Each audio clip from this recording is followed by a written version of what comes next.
Good morning! I know, long time no vlog, but today we're going to QC, so mag-vlog tayo. I was invited by Ate Sarah to take photos of their new food menu. So ito nga, after na to ng photo shoot, and ang daming food na binigay ni ate, and lahat sila masarap. Tiramisu. Ano ba yung pamaksa? Harap.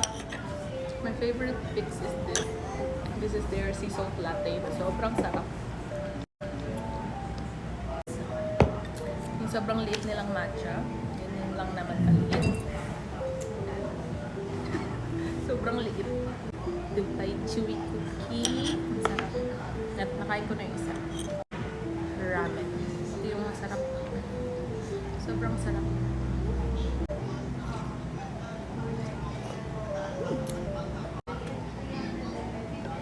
Mami, anong nagustuhan mo, May?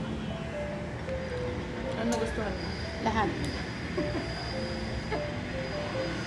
Kasi lahat tumikip una.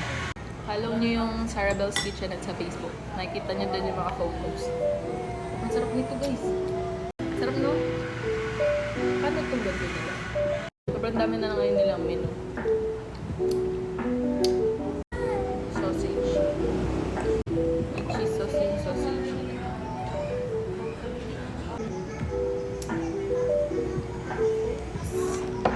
Matcha, Al Capone, Ruffles.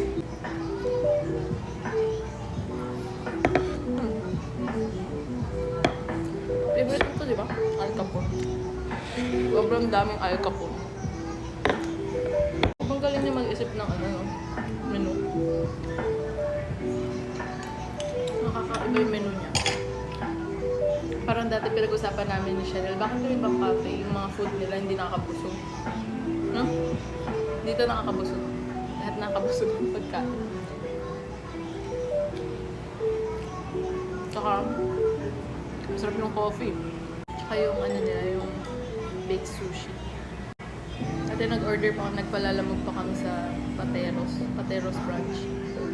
Hindi namin sinabi sa ni Chanel. Kami lang kumain ng baked sushi. Ayos din, no? Gagaling yun, no? Dati pa yung buntis pa ako nun. Kaya ko kasi umaalis. Lagi umaalis.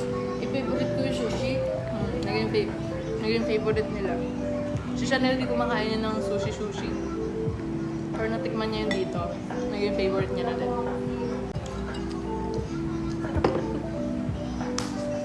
Yun lang.